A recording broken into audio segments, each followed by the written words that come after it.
saat ini. Pertanyaan yang berikutnya adalah, apakah warga di sini memiliki kecukupan air? Kekurangan, Pak. Bahkan kita ngambil dari Saya pada pastikan Benghar, Pak. kekurangan, Pak. Itu kemarin pipanisasi pakai dana desa, Pak. Ya artinya gini, warga di sini ke tiap rumahnya mengalir air nggak? Enggak. Ini Bapak sini. Saya kan ingin benerin ini. Bapak warga sini. Warga sini Kebagian air nggak? tanah yang dipakai ini tuh Pak, besi ini tanah saya Pak. Terus? Tanpa izin, tanpa apa-apa. Bapak nggak diminta izin? Enggak.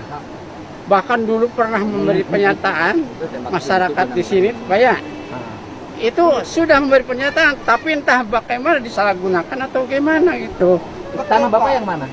Ke sana Pak, di sana kalau dari jalan di sana lebih mudah dari sana. Oh, Pak. jadi tanah Bapak digunakan untuk pipa. Pipa. Kemudian saluran itu pengairan Pak digunakan pakai pipa. Jadi kan airnya terbendung Pak. Enggak di atas air. Jadi ini tuh dipasang di Saya nanya yang berikutnya, bener nggak sawahnya kekurangan air? Betul Pak. Nggak boleh bohong mas saya Pak. Enggak. Bener nggak? Saya orang sini Pak. Oke. Kesini ngalir nggak air ke tiap rumah air bersih? Air bersih itu sebenarnya hanya ngambil baru itu aja Pak. Secara manual Pak. Air bersih ngalir nggak ke tiap rumah? Ada sih ada, tapi manual. Rata manual gimana? Yang maksud manual itu ada talang-talang yang pakai sendiri. Oke. Tidak melalui Nanti gini. PDAM itu. Pertama, ini tugas gubernur. Pertama nanti Pak Kowo hitung berapa rumah. Siap. Nanti tim PU provinsi turun ke sini. Siap, Pak. Nanti dihitung berapa kebutuhan biaya untuk mengalirkan air ke tiap rumah. Siap. Bagi saya, prinsip saya adalah sebelum air mengalir ke tempat lain, maka warga di sini harus terpenuhi dulu kebutuhan Betul, air. Pak. Ya udah Betul, gitu, Pak. ya. Di Oke. situ juga ada kesepakatan seperti itu, Pak, dulunya. Tapi tidak dilaksanakan. Belum dilaksanakan sama PDAM, Pak, sampai saat ini. Melaksanakan Pak, sudah ada kesepakatan 2 kali pertemuan. Sudah dilaksanakan belum? Udah sebagian Belum. dilaksanakan. Bapak jangan ngomong kayak gitu, Betul, belum dilaksanakan, kenyataannya Pak. kan Belum.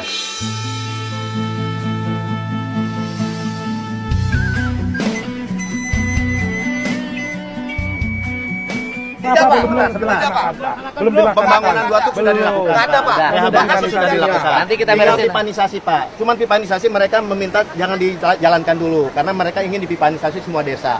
Semua Di situ desa kami ada, kan nggak sanggup, Pak, di situ ada untuk masyarakat Ya, Cikalang. makanya. Masyarakat Cikalang itu 5 blok, Pak, Sementara bukan 3 blok. Desa Kaduela aja Pak yang menjadi pemilik sumber airnya nggak minta dipipanisasi seluruh Enggak desa. ngomong gitu, Pak. Ya makanya Kan gitu. ngomong gitu, Pak. Ya udah nanti minggu depan ya, hari Selasa Siap. saya panggil semuanya ya. Siap, Pak. Siap. Kita mah tidak nyari siapa yang Siap. salah, siapa yang benar. Setuju, Kita Pak, nyari setuju.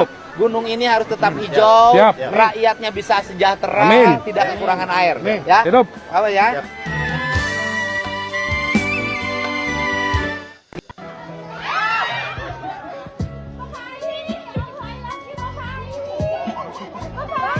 Dia tanggung jawab, ini seperhektar, ini 12. Sekian, udah itu 100, tanggung jawab dirinya. Jadi tengah geser ke mana di dia ngapa yang ngurus tangkal di pelakan. Halus tah ieu tah aing proyek nak tangkal teh segede kieu. Bersama Gubernur Jawa Barat, masyarakat setempat dan Rimbawan Jawa Barat telah melakukan kegiatan penanaman pohon di lokasi galian tambang di Desa Pada Benghar, Kabupaten Kuningan. Upaya ini dilakukan untuk mengembalikan kawasan menjadi hijau sekaligus mengantisipasi risiko longsor dan banjir. Telah ditanam sebanyak 785 batang pohon per 18 Januari 2026. Dan hingga hari ini, penanaman terus dilakukan dan dimonitoring.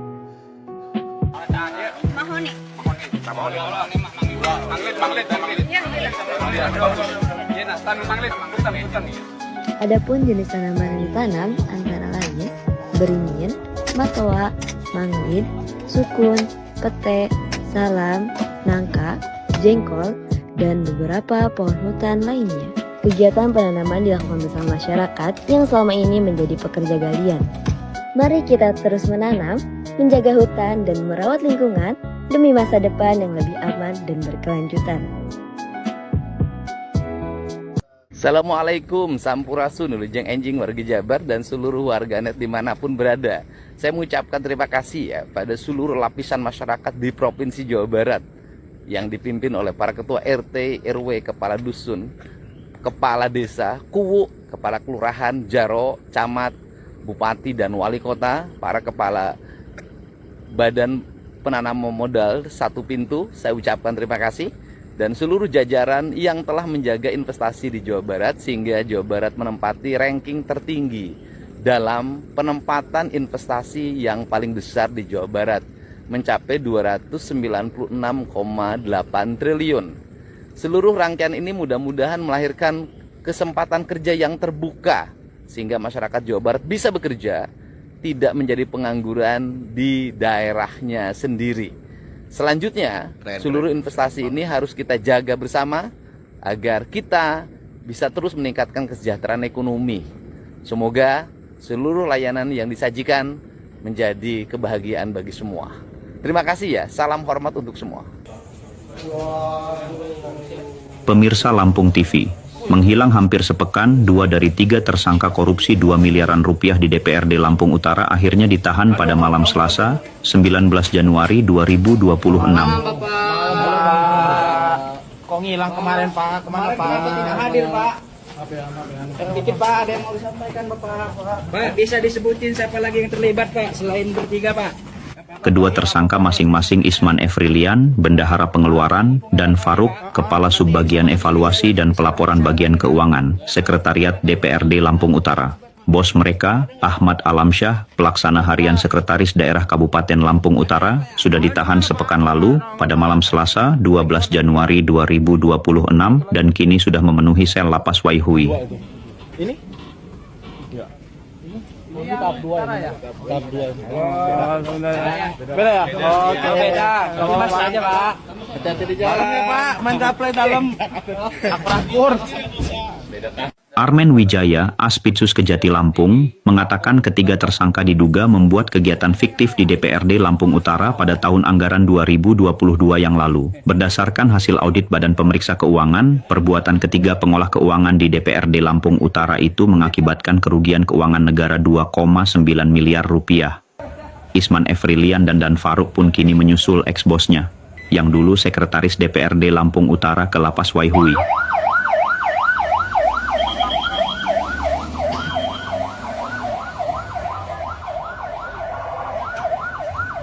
Hari Senin tanggal 19 Januari 2026 terhadap 2 orang tersangka lainnya yaitu IF dan F telah memenuhi panggilan penyidik dan pada hari ini dilakukan pemeriksaan sebagai tersangka. Keuangan negara sebesar 2.982.675.686 rupiah. Dan selanjutnya akan dilakukan penahanan selama 20 hari ke depan di Rumah Tahanan Negara Kelas 1 Bandar Lampung di Waihui. Ari Irawan melaporkan dari Bandar Lampung. Deddy Mulyadi benar-benar kaget kelakuan pihak PDAM ternyata begini. KDM mendapat laporan jika PDAM memanfaatkan air limpasan yang biasanya digunakan oleh warga. Akibatnya warga kesusahan mendapatkan air untuk pertanian, sementara PDAM mendapat keuntungan dari menjual air tersebut. Hal ini membuat KDM geram dan langsung sidak ke lapangan. Pak, sekalian tinjau mata air di Telaga Nilem sih Pak, yang dikelola oleh PDAM Pak. Cikalahang krisis Pak sekarang Pak dengan adanya PDAM. Jadi kenapa masalahnya? Untuk debit-debit itu kemungkinan besar itu penggunaan yang harusnya kembali ke alam, yang harusnya. Oh jadi gini, air yang harus kembali ke alam digunakan untuk kepentingan PDAM Pak, iya Pak. Bahasa saya bukan PDAM, komersial. Siapa? Apa duluan saya ke situ? Di Telaga Nilem Pak, di bawah Pak. Iya ke situ saya Siapa? duluan. Ayo bro. Siapa? Ini airnya kan air biasa kan? Iya, air limpahan Pak. Air limpahan, Iya. bukan air ngebor kan? Bukan Pak. Ini biasanya ditutup. Pak. Awalnya semua ditutup Pak. Ditutup semua. Ini biasanya ditutup ini dibuka Pak. Kemarin ditutup semua Pak, dimasukkan semua ke reservoir mereka Pak. Oh, karena tahu saya mulai Iya, betul turun. karena mau akan turun informasinya. Ini Ada dibuka foto yang Pak. kemarin juga dari Oh iya, BBM. jadi asalnya ini ditutup. Iya, Pak. Ini harusnya sungai. Sungai Pak. Sungainya untuk ke sawah. Ke sawah yang ada di. Oh jadi warga udah nggak kebagian air. Nggak kebagian Kak, sebagian Pak. Yang bener nih Pak. Bener Pak. Monggo Pak. Kenapa diem aja? Tanah ini milik siapa? Ini milik wilayah area TNGC Pak. Artinya TNGC punya kewenangan untuk Iya. membagi air dengan baik. Betul Pak. Nah, tuh di luar lagi katanya. Ayo coba benerin. Nah, yang benernya ini status sungainya yang siapa? Oh, ini wilayah TNGS ya kan, Pak? Wilayah TNGS itu salah. Wilayah Kabupaten Kuningan, Pak. Sungai itu kan biasanya PJT, PSDA, BBWS. PSDA, Pak. BBWS, pemenangannya BBWS. BBWS saya panggil BBWS-nya, kalau PSDA kewenangan gubernur. Sudah, Pak, kemarin malah dari Apa? BBWS sendiri sidak, Pak. Sidak apa? ditemukan banyak sekali dari Telaga Nilem dan Telaga Remis juga, Pak. Oke, kata BBWS-nya salah. Salah. Salahnya sekarang. Maksudnya gimana, Pak? Ya salahnya sekarang karena ribut. Iya, Pak. Kalau nggak ribut nggak salah. Betul. Bahkan, Pak, izin, Pak, saluran tersier kita, Pak, dipakai untuk pipa. Siapa? Bisa lebih dari sekedar partai politik. Rakyat tidak percaya kepada proses demokrasi yang sekarang terjadi. Itu jauh lebih luas dari sekedar partai politik. Ketika kita bicara demokrasi, minimal ada minimal tiga nih. Satu, adalah adanya kebebasan berbicara. Yang kedua, adanya oposisi yang bebas untuk mengkritik pemerintah dan menjadi penyeimbang pemerintah. Yang ketiga, adanya proses pemilu, proses pilpres yang netral, yang transparan, jujur, adil. 3. Dan kalau kita saksikan daerah ini, 2 ini mengalami problem. Mas Anies.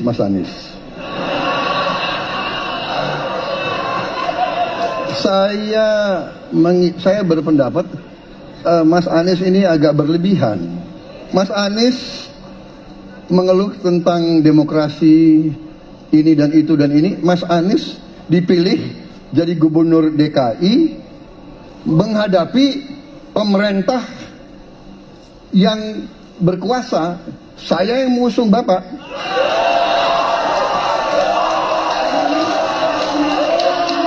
Kalau demokrasi kita tidak berjalan, tidak mungkin Anda jadi gubernur.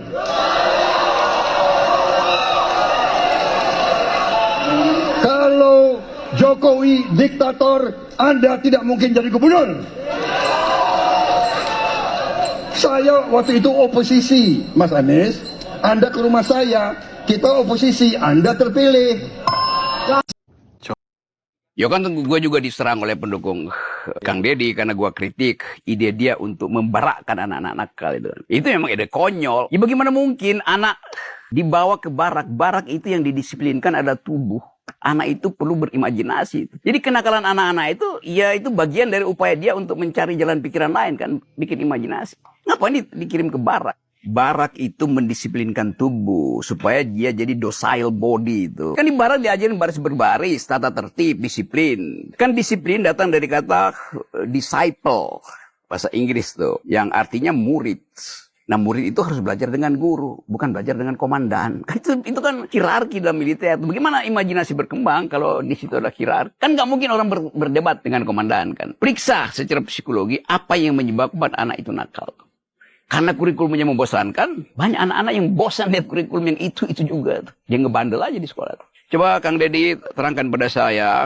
Anak jalanan, berkelahinya itu nggak main-main. Bukan lagi kenakalan, kriminal. Pakai celurit. Celuritnya panjang 2 meter. Penanganannya selama ini apa sih? Dipanggil di sekolah, dinasehatin. Nggak bisa. Cara menyelesaikannya adalah masukin dia barak militer. Nah ini kan pemahaman barak militernya salah. Orang lain memahami barak militer itu adalah barak militer kayak di Amerika. Indonesia itu di Kodam 3 Siliwangi ada namanya Dodik, ya kan, pemandu pendidikan. Nah di Dodik itu calon karyawan swasta dididik di situ, ASN prajabatan di situ. Nah maka anak-anak itu dimasuki di situ karena tentaranya sudah tentara guru, bukan tentara perang. Dan ternyata emang beneran ada yang namanya sabotase di dapur MBG. Kalau kita lihat rekaman CCTV ini, dugaannya adalah sabotase kualitas makanan dari laporannya Metro TV kayak gitu ya. Jadi dugaan sabotasenya ini mereka sortir secara kebalik. Yang bagus disimpan sama relawan, yang jeleknya ini malah dikasih ke tim packing. Akhirnya ketahuan sama pihak internal dapur MBG-nya dan para relawan ini dilaporin ke Polda Metro Jaya. Ini nunjukin ke kita ternyata aktivitas sabotase di dapur MBG itu emang ada. Dan ini cuma contoh kecil doang sebenarnya. Mungkin yang nggak kelihatan CCTV dan skala sabotase lebih besar tuh juga banyak. Mau nggak mau, SPPG atau dapur MBG itu harus ekstra monitoring, ekstra quality control. Soalnya ini program negara yang dikasih buat rakyat, buat anak sekolah. Dan jembatannya itu ada di dapur anjir. Jadi dapur SPPG itu harus GGWP, Victory, Mythical Immortal. Bisa dilakukan nggak? Bisa. Kalau kata Chef Kuming, caranya itu cuma dua. Seleksi karyawan dan relawan yang benar sama monitoring di internal dan eksternal. Semangat buat semua dapur SPPG dan buat para oknum. Semoga matanya kelilipan ompreng sampai sobek. Ya, supaya lebih jelas dan membantu mempercepat penangkapan kita minta untuk hadir, dan saya kira Kabar Reskrim sudah membuat surat panggilan sehingga kita harapkan beliau bisa menjadi saksi yang bisa membantu melakukan percepatan. Saya sampaikan permohonan maaf yang sebesar-besarnya, klarifikasi bahwa anak kami Muhammad Rizky masih hidup dan sudah menikah.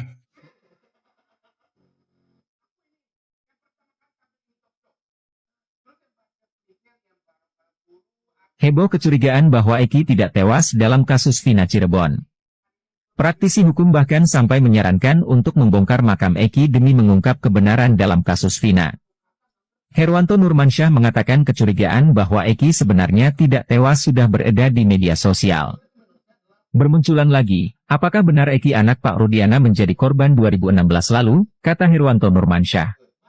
Kecurigaan tersebut bukan tanpa dasar.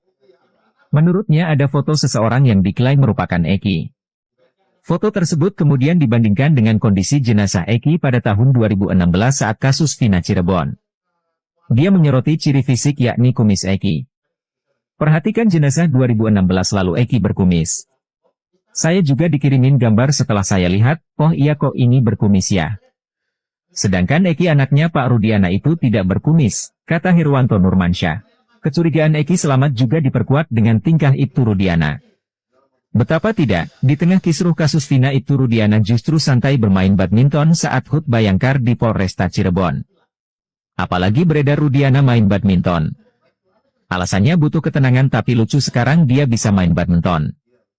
Menambah keyakinan masyarakat apakah benar sebagai orang tua bisa setenang itu dan diam 1000 bahasa, kata Herwanto Nurmansyah.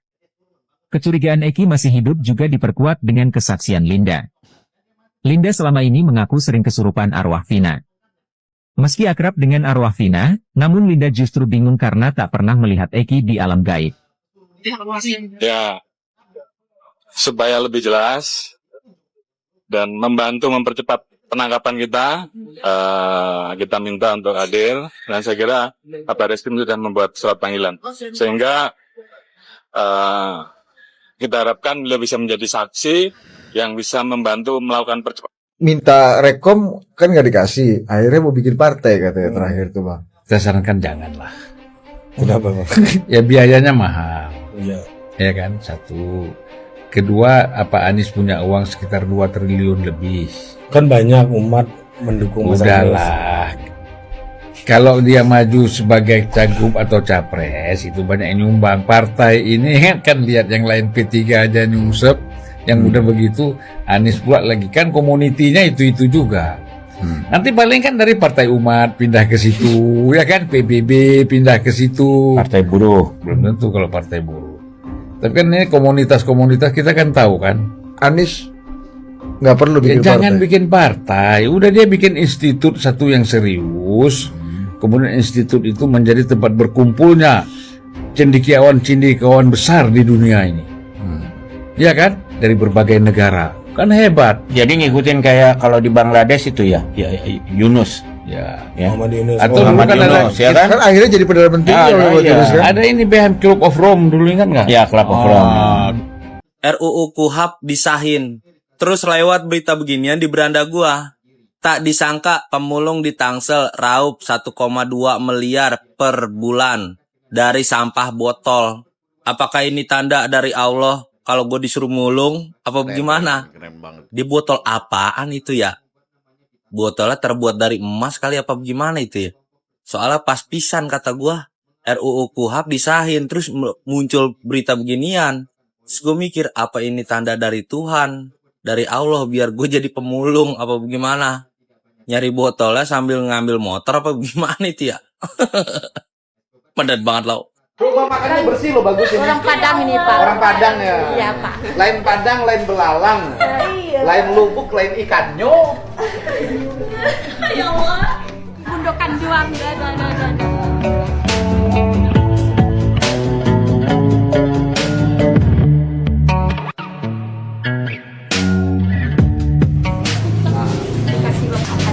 Bukan dikasih Bapak Kadep, ini namanya siapa? Epi siapa? Pirawati, Pak. Pirawati, rumah makan apa sini? Gundokan Duang, Pak. Gundokan Duang. Bundo Kanduang. Iya, Pak. Oh, saya berarti nggak dikasih makan karena saya bukan anak kandung Bundo. Ya, terima kasih, makannya enak nih. Iya, Pak. Saya doakan Uni yang janda segera dapat jodoh. Janganlah lagi, Bapak. Ah, kenapa? Janganlah lagi, Bapak. Nggak mau, dulu pisah apa meninggal? Meninggal, Pak. Oh, meninggal. Jadi nggak mau lagi. Enggak, Pak. Udah di sini aja. Iya, Pak. Jualannya rame tiap hari. Alhamdulillah, Pak. Berapa sehari dapat? Oh, sekitar 3-4 dapat. 3 juta. Itu berapa? Enggak tahu, Hitung Bapak. dulu takut kurang. Hitung dulu. Kalau Bapak mau tambah aja, Pak. Enggak, hitung dulu takut kurang. Ikut loh. Nah, tuh. Nah. 2 juta. 2 juta. Tambah lagi. Hitung lagi. Tambah lagi. Hitung lagi, ini dari Bang Jabar ini. Bang Jabar, Banten. Ah. Ah. Oh. Ah. Jadi semuanya 5 juta. 5 juta kan nih? Hah? Tahu, Bapak. Udah 5 juta lebih tuh. Udah. 5 juta, Bapak. Ya. Iya, udah 5 juta. Terima kasih, Bapak. Mantap kan, kita makan di sini makan 5 juta. Iya, Pak. Aduh. Makasih banyak, Bapak. Tapi Uni, ada masalah itu. Dari tadi aku nggak mau ngomong, tapi lama-lama aku geli.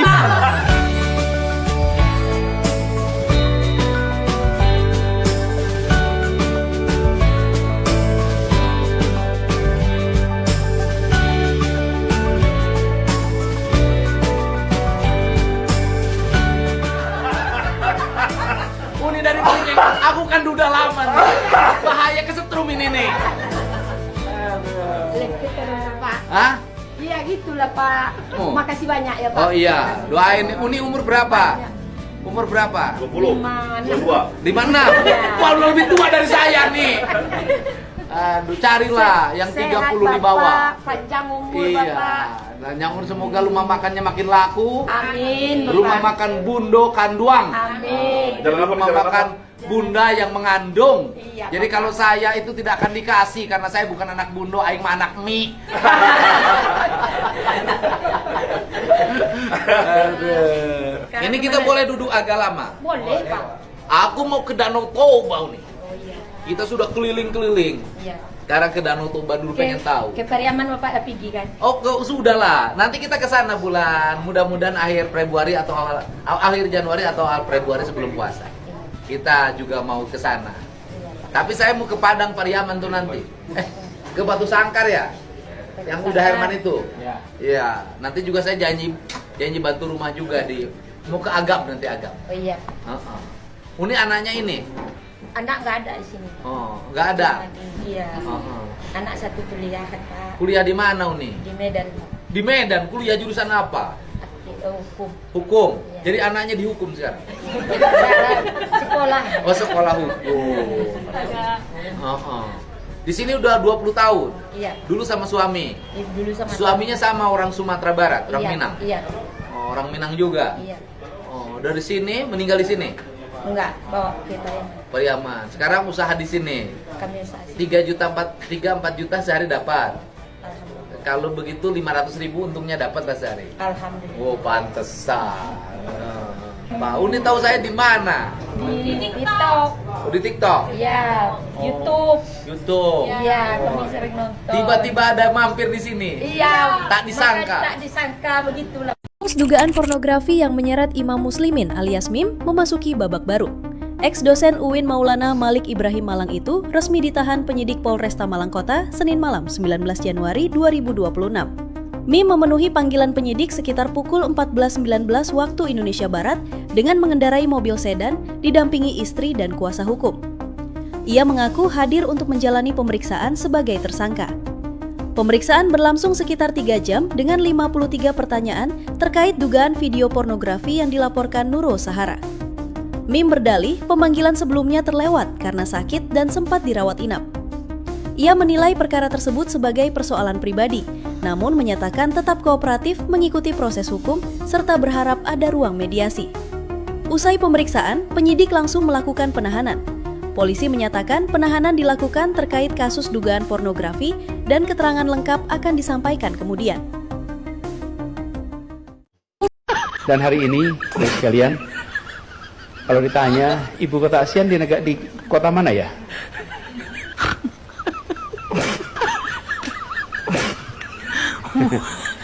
Ibu kota ASEAN itu di mana, Bapak Ibu? Kita harus bisa menjawab dengan jelas dan tegas.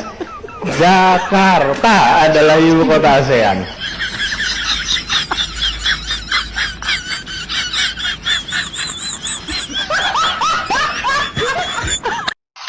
Pak Basuki gimana Pak Basuki? Komentarnya Pak ini Pak Basuki gimana Pak?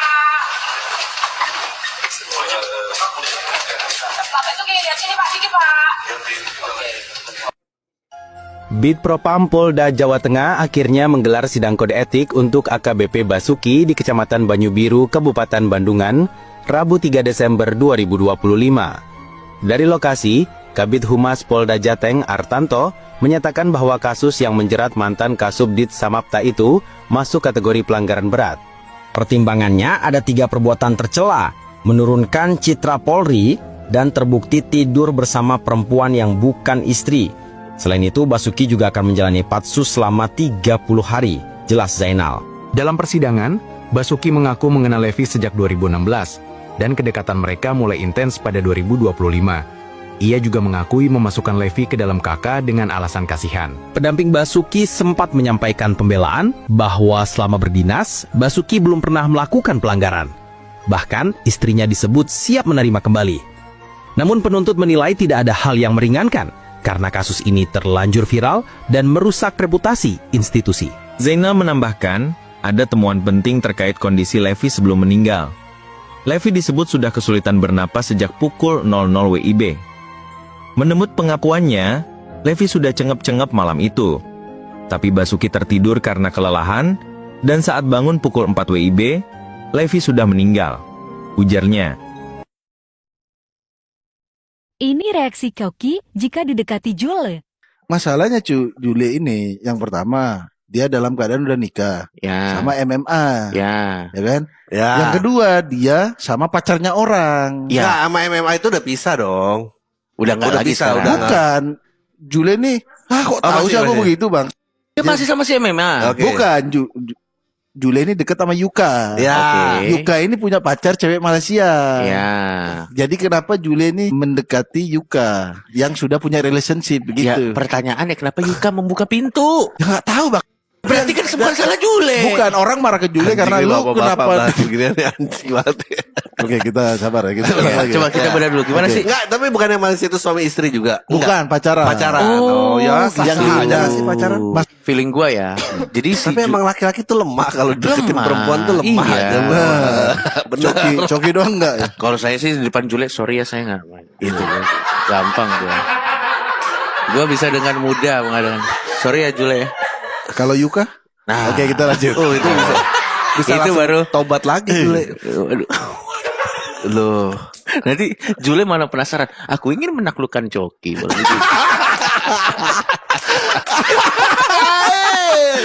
Taklukkan saja kalau bisa.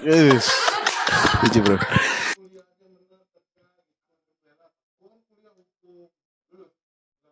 Suami pulang dari rantau tanpa beritahu istri, malah temukan pria asing tidur di rumahnya. Sebuah video yang viral di media sosial memperlihatkan momen menegangkan. Seorang suami yang baru pulang dari rantau tanpa memberitahu sang istri, justru dibuat syok saat mendapati ada pria lain sedang tertidur di dalam rumahnya. Dalam video yang beredar, tampak sang suami diam-diam membuka pintu rumah. Niat awalnya hanya ingin memberi kejutan setelah sekian lama bekerja di luar kota. Namun, kejutan itu justru berbalik jadi duka ketika ia melihat sosok laki-laki lain tengah tertidur pulas di rumahnya. Sang istri yang baru keluar dari kamar terlihat panik dan kaget saat melihat suaminya berdiri di depan pintu. Sementara pria yang tertidur itu tampak terbangun dengan wajah kebingungan, tak menyangka kehadiran sang suami yang pulang mendadak. Suasana pun berubah tegang. Sang suami hanya terdiam beberapa saat sambil menatap keduanya tanpa berkata-kata. Warganet yang menonton video tersebut ikut geram sekaligus prihatin dengan kejadian itu. Kasian, niatnya mau kasih surprise malah dapat kejutan balik, tulis seorang pengguna. Begitu sakitnya pulang dengan rindu, tapi yang nyambut bukan istri, malah pria lain, tambah yang lain. Hingga kini belum diketahui bagaimana kelanjutan hubungan keduanya, namun video tersebut menjadi peringatan bagi banyak orang bahwa kejujuran dan kesetiaan adalah fondasi utama dalam rumah tangga. Nyawanya belum kumpul padahal, kalau dikagetin langsung buyar nyawanya hilang. Untung suaminya sabar.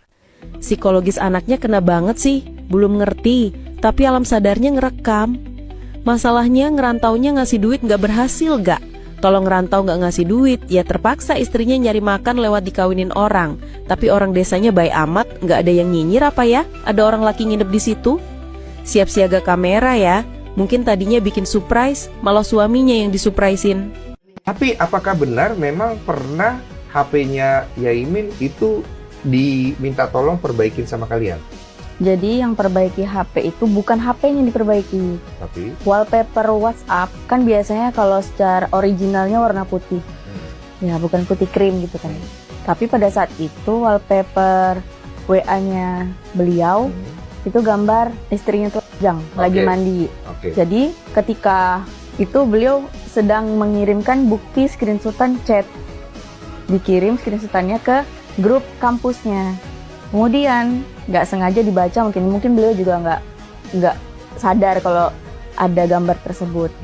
Di grup itu beliau bilangnya ada yang notice, Pak Yai tolong dihapus dong, kita salah fokus gitu. Oh, ibaratnya beliau salah kirim lah ya. Seharusnya benar pengiriman teksnya, tapi kan galvok gara-gara ada gambar tersebut di wallpaper beliau itu ternyata gambar kurang sedap lah. Kurang sedap dilihat. Akhirnya beliau lari-lari. Pada waktu itu jam 7 pagi.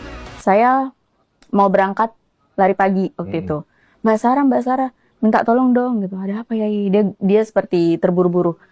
Minta tolong hilangkan gambar yang ada di wallpaper WA saya. Katanya. Oh, kenapa ya? Loh, saya kan kaget ya. Aduh, lihat beginian gitu. Akhirnya saya benerin. Oke, Yai, easy gitu. Saya hapus. Oh, di situ nggak kemana-mana tuh? Nggak kemana-mana. HP nggak pergi dari tempat itu? Nggak, ada beliau. Oh, oke. Saya juga punya buktinya. Kalau saya sempat memfoto beliau karena saya sebentar ya teman, ini saya benerin HP Yai bentar. Tapi ini sebelum ribut-ribut? Sebelum ribut. Dan saya sempat menghindar beberapa kali tuh karena kan udah ada kejadian. Akhirnya saya benerin, itu nggak nyampe 5 menit karena kan itu gampang banget, tinggal ke setting udah gampang lah kan. Akhirnya udah saya balikin HP-nya, tidak ada yang namanya HP rusak, tidak ada HP yang bermasalah, nggak ada. Cuma itu. Jadi yang beliau permasalahkan itu berarti poin yang tadi aja itu. Setahu saya daerah sini itu adalah area perhutani. Assalamualaikum guys, saya sore ini sedang berada di Puncak Simun. Gak tahu kecamatannya kecamatan apa, gak tahu Pacet, gak tahu Karesmi, dan desanya pun gak tahu desa apa. Gak tahu desa Cibanteng ataupun Rawabelut, gak tahu apa. Nah, saya dikelilingi keliling saya itu ada bukan sawit apa ya, sangat indah ya, dan juga pemandangan kabut. Yang sangat disayangkan di sini adalah setahu saya daerah sini itu adalah area perhutani. Tapi teman-teman lihat, ini kayu kurang lebih diameter berapa ya? 50 cm mungkin ya. Satu tubuh orang kali 2 meter. Ini ada berapa tumpukan? 1, 2, 3, 4, 5, 6, 7, 8 sampai ke sana. Pohon ini itu untuk berdiri itu sangat lama loh. Untuk bisa tumbuh setinggi itu dan sebesar ini itu sangat lama. Bagaimana jika terjadinya banjir di sini? Bagaimana jika terjadinya longsor di sini? Karena pohon itu adalah penyangga untuk persap air. Saya tidak mau kejadian yang kemarin di Sumatera terjadi di Cianjur. Jadi mohon, menurut Pergub terbaru, untuk penebangan pohon itu harus ada izin dari provinsi. Saya tidak tahu penebangan ini penebangan liar ataukah sudah berizin. Jadi untuk para pejabat terkait, mohon diselidiki. Ini ada di Puncak Simun. Ya, kelihatan semuanya. Oke? Saya memohon dan saya meminta kejelasan. Terima kasih. Jualan apa? Bapak. Yang punya Kak. Jualan apa? Ini jualan jus, Pak. Coba saya minta jusnya. Jus apa?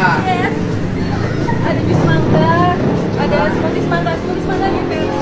Mangga. Nanas ada nanas. Saya minta jus nanas. Jangan dikasih gula, jangan dikasih es. Jus nanas, jangan dikasih gula, jangan dikasih es. Pak, namanya dorbuk ya, Pak? Hah? Dorbuk. Kalau bahasa Bataknya minum. Oh, minum. Dorbuk. Apa sih bahasanya minum? Wah, rapi nih bikinnya juga. Saya jus nanas. Nanasnya dari mana ini? Di sini banyak nanas. Iya, Pak. Dari tahu terbanyak, dari tahu sana.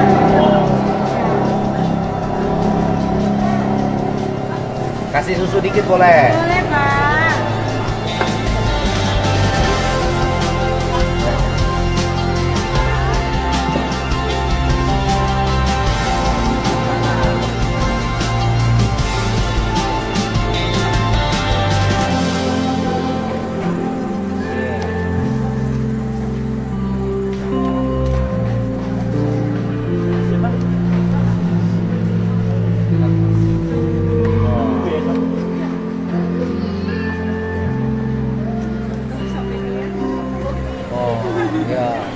Bikin jus nanas.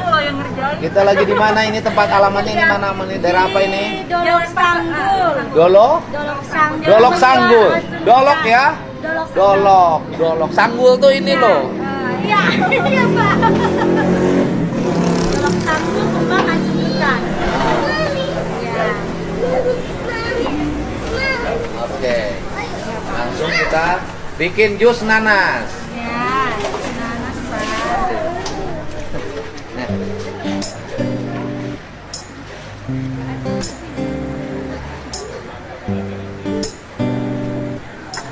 Kak, pakai susu kan?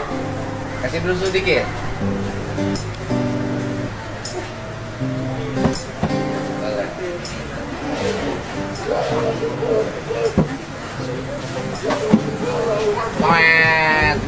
Tambah lagi susunya, soalnya airnya banyak barusan. Tambah susu. Tambah susu. Dikit lagi. Oke, Pak. Dah.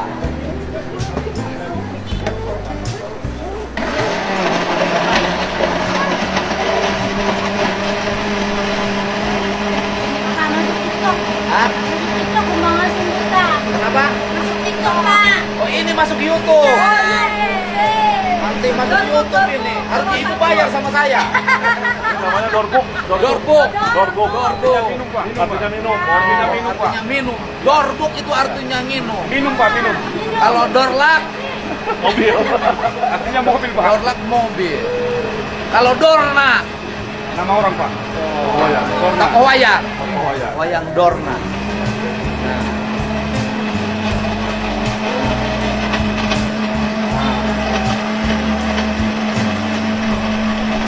Masuk YouTube ini terkenal.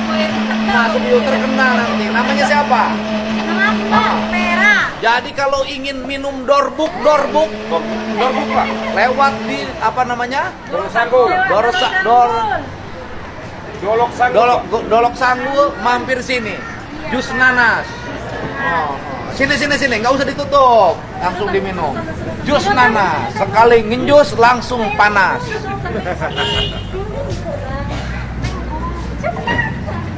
Oh, Bapak ini dorbuk. Kalau yang itu sedot. Enak. Enak, pakai. Ini bayar. Wah, makasih banyak. Yeay, makasih banyak. Wah, kaget dari Bapak Kedempa. Makasih aku sehat-sehat. 9. Gerak Karanya jadi partai untuk mengusung Bapak Anies sebagai Presiden 2029, kami meyakinkan diri Sumatera Barat. Ondeh-mendeh, tagageh, tasasa, atau takaja. Baru 2026 awal tapi sudah mendeklarasikan ingin mengangkat seseorang jadi capres di 2029. Ya nggak apa-apa, memang kesannya terlalu dini, tapi inilah sistem bernegara kita, demokrasi. Kita harusnya bersukacita, bergembira dengan lahirnya. Kalau suatu saat memang ormas ini menjadi partai, harusnya kita bergembira, kawan-kawan. Kita welcome, kita sambut dengan baik. Justru ini menunjukkan demokrasi kita berjalan dengan baik. Namun bersamaan dengan itu, kita juga bisa melihat bahwasanya ini adalah kelemahan dari demokrasi. Karena dengan sistem demokrasi, menjamurnya banyak partai-partai baru, sehingga arah negara ini banyak bersimpang-simpang seperti itu. Nah, sekarang pertanyaan yang mendasar adalah apakah kemudian bisa Pak Anies Baswedan memakai Ormas Gerakan Rakyat ini untuk kendaraan politik? Ya, bisa. Berdasarkan keputusan MK yang baru menggantikan keputusan MK yang lama, kita tidak lagi dibebani dengan presidensial threshold. Kalau yang lama, keputusan MK yang lama itu kan mengatakan bahwasanya setiap partai-partai itu, walaupun partai yang baru itu harus dibebankan minimal 20% kepemilikan suaranya di DPR. Nah, tapi setelah lahirnya keputusan MK yang baru ini melalui GR, nah itu tidak lagi berlaku yang presidensial threshold-nya yang 20% itu. Artinya, jika Partai Gerakan Rakyat ini sudah terverifikasi, sudah resmi menjadi partai, nah bisa langsung mengusung Pak Anies Baswedan menjadi capres, dan itu kemudian tinggal kemampuan Partai Gerakan Rakyat ini untuk membangun koalisi untuk mengambil suara ketika kontestasi politik. Ya, kalau kalah lagi, jangan tantrum. Akhirnya terbongkar pergerakan politik Anies Baswedan demi rebut kursi presiden di 2029 mulai dijalankan, guys. Tapi licik sekali loh cara mainnya. Dia diduga mengerahkan para loyalisnya untuk mematikan jalan orang yang menjadi ancamannya di 2029 nanti. Kalian penasaran gak sih selicik apa permainannya dan siapa saja sasarannya? Yuk tonton video ini sampai selesai. Gugat Deddy Mulyadi ke PT UN, buruh ancam ramaikan Bandung di sidang perdana. Tuh. Ini sedek ngaricuhkeun di Jawa Barat iya jelema ya. Padahal manehna teh nangan dahar di Jawa Barat. Padahal aslina mah lain orang Jawa Barat. Enak dek ngariweuhkeun. Kenapa ya ini kok bisa begini ya? Gugat kamari demo. Terus enak ngagugat, terus naon deui, terus ya naon teh ieu teh asa eureuna mana teh ngawakilan buruh nu mana asa nu demo nu protes teh si we si deui ataupun teh si anu sate aki-aki aman teh ya tuluy we cigana teh hayu teu ngariweuhkeun bapak aing teh asa teu ieu. Nah kan atawa jangan-jangan maranehna jang nutupan berita nu lain. Contoh, pasca bencana di Sumatera jeung Aceh, eueuh beritana. Terus banjir Jakarta, jarempling. Nah, asa eueuh anu ngademo ka Gubernur Jakarta. Hayu kabeh we segala temlukeun ka bapak aing nih riweuh ieu jelema ya. Teu ngarti papikirna ya. Waduh, kenapa nih? Bisa-bisanya teman-teman. Tapi sebelum saya kasih reaksinya, kita baca dulu informasi berikutnya ya. Seperti dilansir dari laman kompas.com berikut ini. Dicuekin Pramono dan KDM, KSPI gugat UMP Jakarta Jabar ke PT UN. Berisiknya bukan main kemarin, ujung-ujungnya gugat ke PT UN toh. Aduh. Said Iqbal teman-teman ya. Saking gak dikasih perhatian dari KDM dan juga Pramono Anung, dia sok-sokan mau lapor ke PT UN teman-teman. Alah, gak usah lah sok-sokan bela-belain buruh dan juga orang miskin ya. Kalian tuh dapat duit banyak kan? Ayo ngaku deh. Baru tadi langsung saya telepon Pak Anies. Anies menang, maju, serius, iya, tidak maju. Langsung akan diusung Pak. Langsung akan. Belum ketemu. Kita hanya bilang Pak Anies menang, Partai Buruh gugatannya maju. Serius Pak Iqbal? Iya. Ternyata teman-teman, yang namanya Said Iqbal ini adalah orang dekatnya Anies. Nah kan? Aneh gak sih? Kenapa kok tiba-tiba Said Iqbal menyerang KDM dan juga sekaligus Pramono Anung nih teman-teman? Ternyata anak abah juga ya, ini orang satu. Ini angka 18,4 Deddy Mulyadi. Itu Deddy Mulyadi yang create sendiri atau pemilih Jokowi yang pindah ke Deddy Mulyadi karena kehilangan sosok merakyat dalam tanda kutip di Pak Prabowo? Iya, jadi kita lihat sebenarnya Deddy Mulyadi ini udah mulai muncul beberapa bulan yang lalu. Ya. Sebelum viral? Sebelum saya rilis itu. Iya. Ya, jadi sekitar bulan Juni. Ya. Cuma waktu itu kan belum banyak ya yang melakukan rilis kepada publik bahwa Deddy Mulyadi mulai membetot perhatian publik. Nah, siapa pemilik Deddy Mulyadi? Pertama dari masyarakat Jawa Barat itu dulu.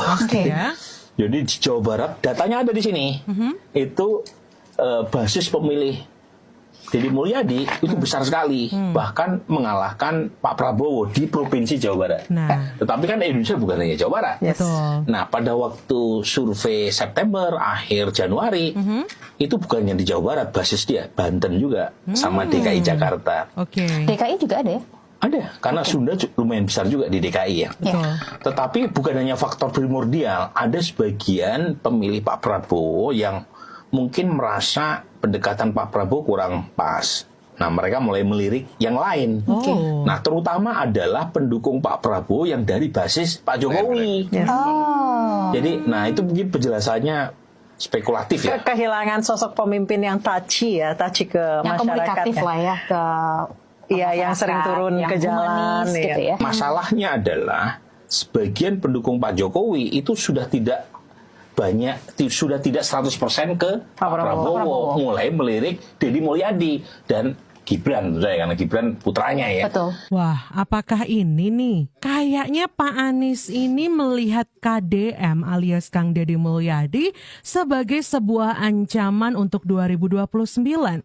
Apakah gara-gara ini lalu dia kemudian menyuruh Said Iqbal untuk melaporkan atau menggugat ke PT UN soal yang namanya UMP?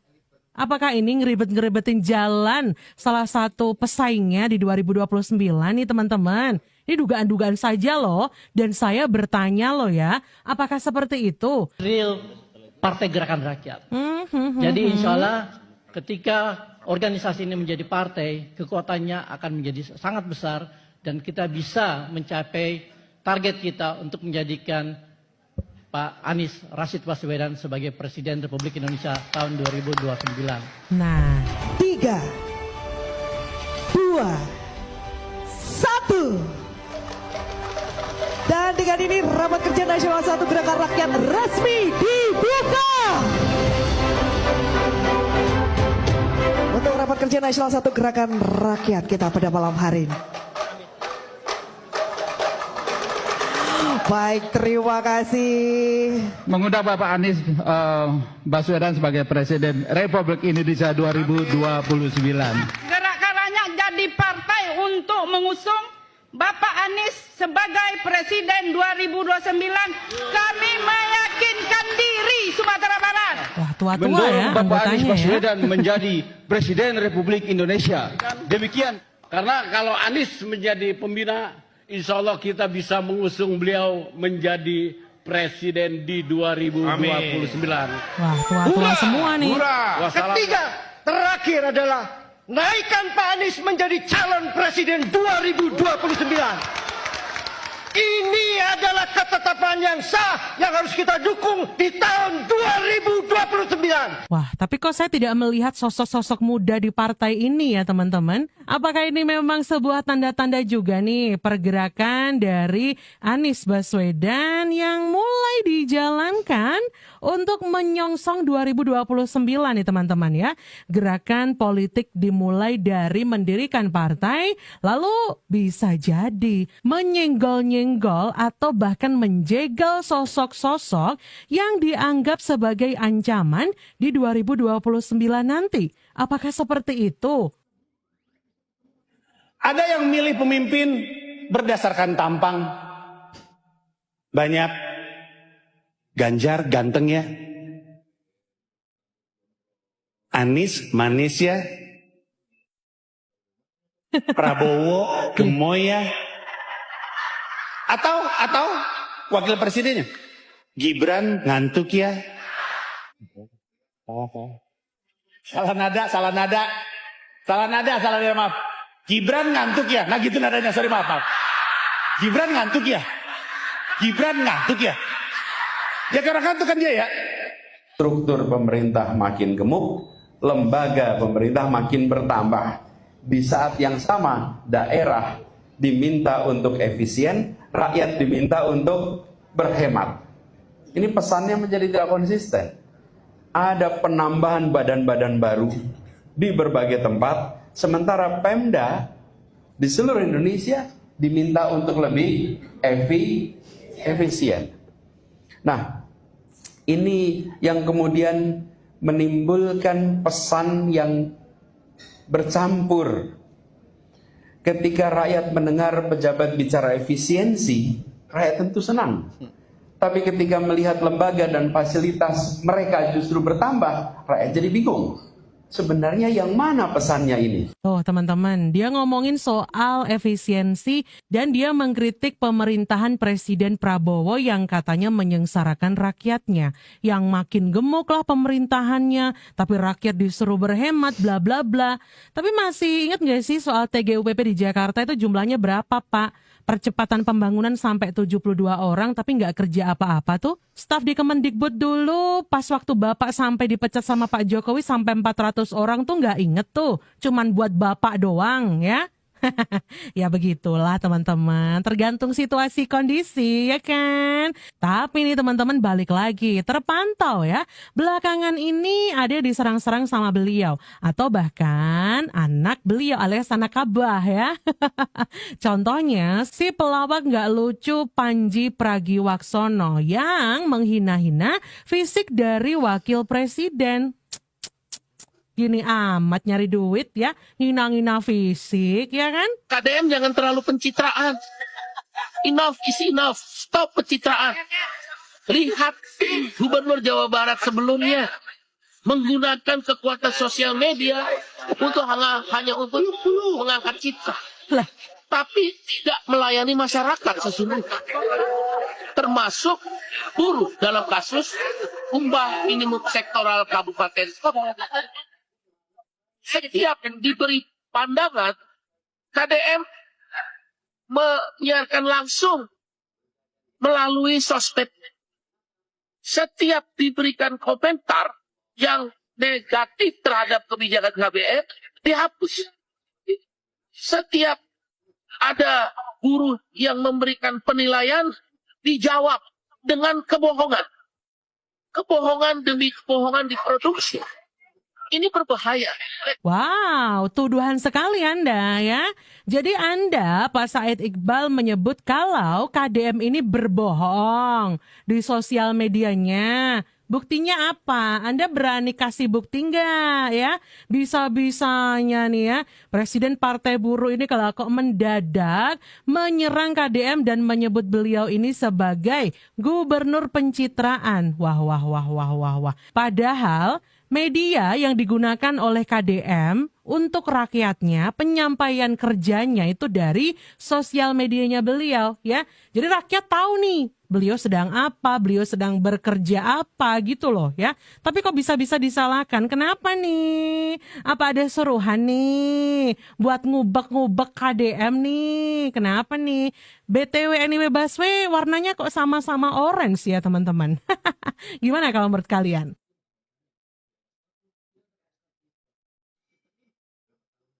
Loh, nggak mau disalamin.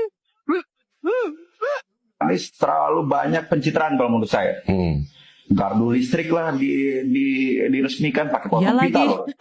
Di seluruh dunia saya kira hanya Gubernur Anies yang melakukan itu gitu loh. Betul.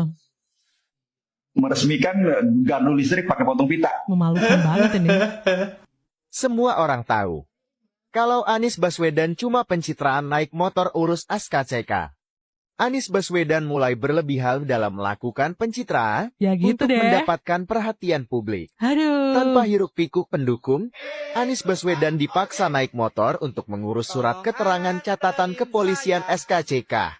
Sebagai seorang calon presiden, Anies Baswedan memang kurang mendapatkan perhatian dari publik, Wartawannya udah terlebih standby masyarakat tuh di situ. Jakarta yang sudah kecewa dengan kepemimpinan Anies Baswedan yang sudah gagal memimpin Jakarta. Kelakuan Anies Baswedan ini hanya rekayasa persepsi belaka dan hanya ingin membuat gaduh akal sehat. Ya kali. Karena kampanye di Wartawannya luar segitu kota banyak. disuguhkan naik pesawat jet pribadi, sekarang naik motor sewaan. Betul lagi. Dari sini sangat terlihat jika Anies Baswedan melakukannya demi pencitraan. Sebagai sosok Meraup keuntungan pribadi lewat modus anggaran siluman. Kejanggalan anggaran pada sejumlah rencana kegiatan, pengadaan, atau proyek pada Pemprov DKI zaman Gubernur Anies Baswedan tak terbantahkan. Dengerin. Bahkan saat menjadi temuan pihak DPRD seolah-olah yang disalahkan oleh jajaran Anies adalah sistem demi suatu pembenaran. Anggota fraksi PSI DPRD DKI Jakarta, William Aditya Sarana, menegaskan pihak DPRD tak akan tinggal diam menyangkut kondisi tersebut. Akan selalu dikritisi mengenai tindakan pemerintah yang dianggap bakal merugikan masyarakat luas dan keuangan negara. Pasti kami akan terus mengkritik setiap anggaran-anggaran tersebut dan semuanya akan kami buka, ucapnya. Tuh ya, Pak Said Iqbal kalau sebut-sebut yang namanya pencitraan, please welcome Abah ya, the king of pencitraan ya. Ini tadi loh udah kelihatan banget dari beberapa video ya yang saya sajikan untuk Anda barusan teman-teman ya. Aduh, ya kali resmikan gardu listrik pakai potong pita. Ya kali ya, katanya nggak pencitraan, tapi tiba-tiba ngurus SKCK naik motor. Ya ampun, apalagi kalau nggak settingan, ternyata di sana udah nungguin tuh wartawannya banyak bener ya. Kayak gitu yang disebut nggak pencitraan. Lucunya ketika terekam kamera tuh ramah banget, disalamin warga, dipeluk-peluk warga, oke-oke aja. Tapi kalau kameranya off nih teman-teman, disalamin warga aja nggak mau. Yang kayak begini nih yang harus diprotes Pak Said Iqbal ya. Aduh, gimana nih teman-teman? Kalian setuju mana nih? Gubernur pencitraan itu KDM ataukah Pak Anies Baswedan ya? Coba tulis pendapat kalian di kolom komentar. Jangan lupa untuk like video ini juga ya. Dan juga share video ini sebanyak-banyaknya di grup-grup WhatsApp supaya makin banyak yang tercerahkan.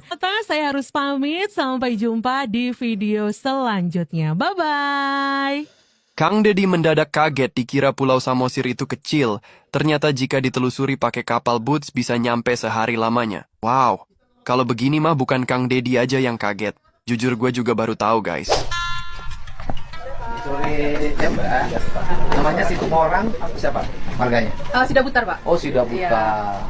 Perubahannya Pak. Oh, Butar-Butar sama Sida Butar beda marga? Pak, beda.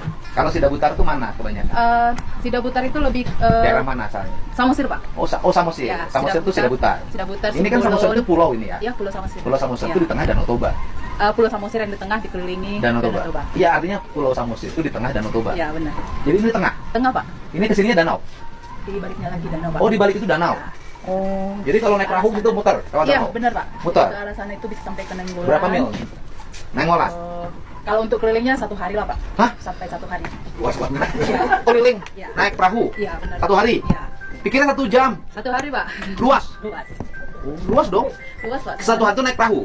Ya, naik perahu kapal kita yang ini. 1 hari? 1 hari. Nanti makan di mana? Kan boleh mampir-mampir Pak. Kalau dari sini kan ke Pangururan, nanti ke Sebiabea bisa juga. Pangururan itu apa? Ibu kotanya Samosir, Pangururan. Oh, ke kota dulu. Jadi kota itu di atas danau? Di tengah danau? Pulaunya kan kita nanti kelilingnya kan Pak dari pinggir terus. Oh iya. Ya, jadi dapat semua nanti Pak. Jadi artinya dia pulau itu ada di tengah perairan? Iya. Termasuk kota? Iya. Kotanya di tengah perairan? Iya. Kok kemarin saya kesini lewat darat sih? Bapak dari mana? Tanah Ponggol ya? Dari Tarungtung? Dari Tarungtung bisa juga Pak, kan ada Tanah Ponggol. Jadi itu yang... Lewat jembatan dulu? Iya, jembatan itu penghubungnya. Oh, jembatan itu penghubung. Iya, jadi kalau Pak. nggak jembatan itu di bawahnya adalah aliran dari Danau Toba. Oh, ini saya waktu SD ada tahu Pulau Samosir ada di tengah Danau Toba. Waktu SD tuh pelajaran sejarah. Ternyata saya nyampe ke sini ya. Danau Toba. Oh, tapi airnya bersih ya? Bersih Pak. Jadi air asli dari sini. Gunungnya dari mana? Air gunungnya. Kan ini pasti ada sumber air. Oh, itu Nggak tahu ya. Pokoknya ada air di sini aja, danau ya. Jijik banget gitu, masih bagusan kotoran di sampah, kotoran di tong sampah sama di WC gitu. Dibanding si Panji gitu. Karena apa kan lihat lawakannya kok norak banget gitu. Dan akhirnya sekarang ini dia memang udah jadi sampah beneran ya, dibully oleh masyarakat banyak. Ya mudah-mudahan dia ini tobat ya, jangan sampai lagi hinaan dijadikan alasan untuk mengkritik gitu. Kata kritik itu kadang menyuruh kata kritik ya. Atau mengatakan picik langsung ya, bukan mengkritik kebijakan. Iya, nggak boleh itu Panji itu. Dia juga harus sadar diri. Dia menghina Pak Gibran. Pak Gibran itu wakil presiden, ganteng, cerdas. Lah dia apaan? Hah? Mukanya aja kayak ikan betok. Panji itu kalau dijajarin sama Gibran, jauh Pak, kesetnya Gibran. Mukanya aja kayak ikan betok, Pak. Tahu ikan betok? Ikan betok yang ada di lumpur, mirip kayak Panji, Pak. Masa mau menghina Pak Gibran yang mudah jadi wapres, Pak? Dia di sini anak bangsa, sebagai anak bangsa apa kontribusinya? Nggak ada kan? Dia bukan siapa-siapa di sini. Gitu loh. Panji itu cuma sampah di bangsa ini. Gitu loh. Bang. Satu kelas, satu guru. Banyak anak diam, 13 orang jadi korban. Sejak pertengahan 2025, beberapa murid SD negeri di Serpong mulai berubah. Lebih pendiam, takut masuk kelas, enggan bertemu wali kelasnya sendiri. Tak ada yang langsung curiga, semua dianggap biasa. Hingga satu persatu orang tua mulai bertanya. Cerita anak-anak itu saling terhubung. Satu kelas, satu guru. Pola yang berulang. Keresahan perlahan berubah jadi dugaan serius. Siang hari, laporan resmi akhirnya masuk. Jumlah orang tua bertambah. Nama yang sama terus disebut. Dalam hitungan jam, polisi mulai bergerak diam-diam. Polres Tangerang Selatan mengamankan seorang pria berinisial YP 54 tahun. Ia adalah guru sekaligus wali kelas para korban. Penangkapan dilakukan di rumahnya tanpa perlawanan. Kaset Reskrim. Wiragraha Setiawan menyebut penanganan dilakukan cepat untuk mencegah korban bertambah. Total 13 siswa diduga menjadi korban. Sebagian mengalami gangguan psikis. Proses visum dan pendampingan masih berjalan. Kasus ini belum selesai. Penyidikan terus berlanjut. Assalamualaikum. Masih kena banjir. Alhamdulillah Pak. Cepat surut, betul. Tapi cepat kering Pak. Tapi sudah nggak kayak dulu. Enggak, udah alhamdulillah. berubah. Iya. Langsung kering Pak. Udah berubah ya, cepat. Iya. Banjir jam 5. Ini ditanamin banyak pohon ya? Iya Pak. Iya. Nanti diakirin pohonnya sekarang. Iya, siap Pak. Dulu banjir segimana yang dulu? Segini Pak. Oh dulu segini. Iya, sekarang udah turun. Terus ini kemarin ini mah rendah Pak, agak masuk. Nah, anak Oh ini salah bangunannya dekat bantaran sungai. Iya. Kamu tuh kebanjiran. Ah, sekarang turun nggak banjirnya? Turun. Dulu tinggi. Ini harus dipindah ya, masih ada tanahnya. Nggak boleh lagi di bantaran. Masih ada yang di sana. Ini salah bangunnya dulu pemerintahnya. Ya bangun di bantaran sungai. Ini salah. Bapak Berarti yang kelas itu bisa dipindah ke sini dong. Ini lahannya nggak cukup. Bisa, Pak. Oh, bisa. Iya Pak. Wah ini mungkin penataannya dulu salah. Natanya kacau. Ya. Ini juga bagusin Pak. Udah, saya beresin. Ini ada yang harus dirubah. Nanti saya dirubah nih. Iya. Iya Pak. Ini Pak.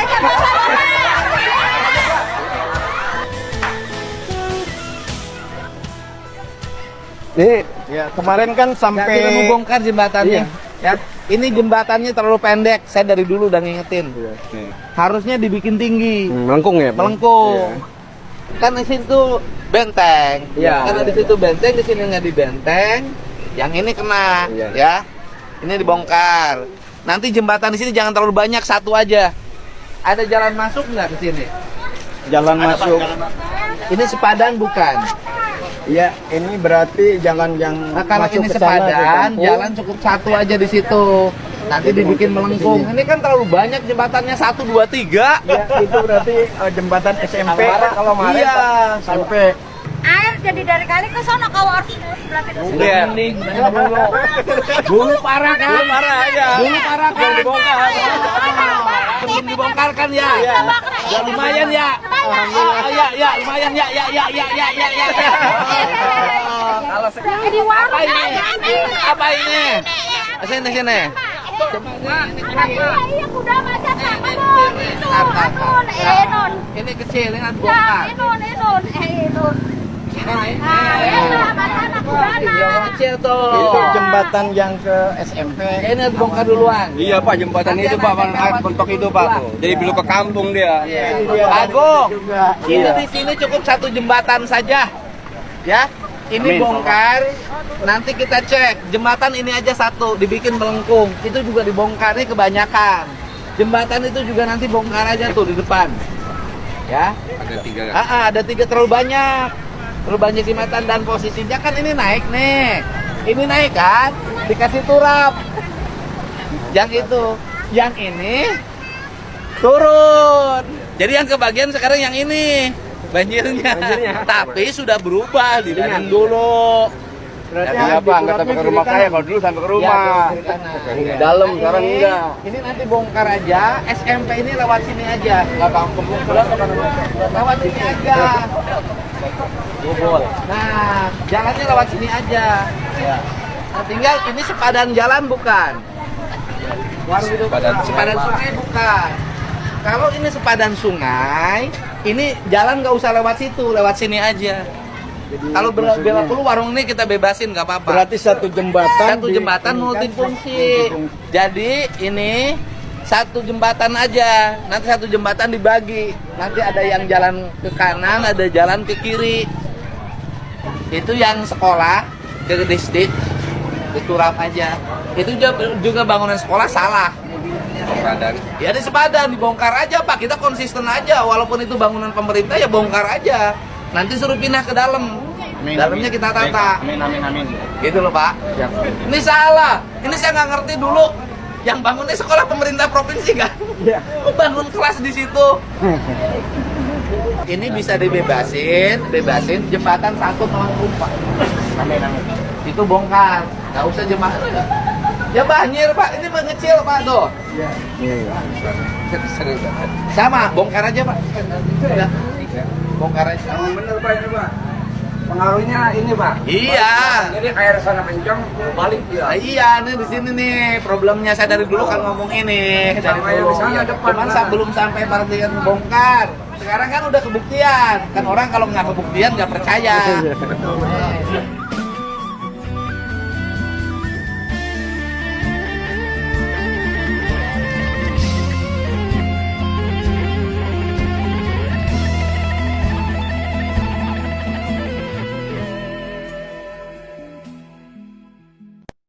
Guys, tadi mah Blasono banjirnya tingginya sememek tahu.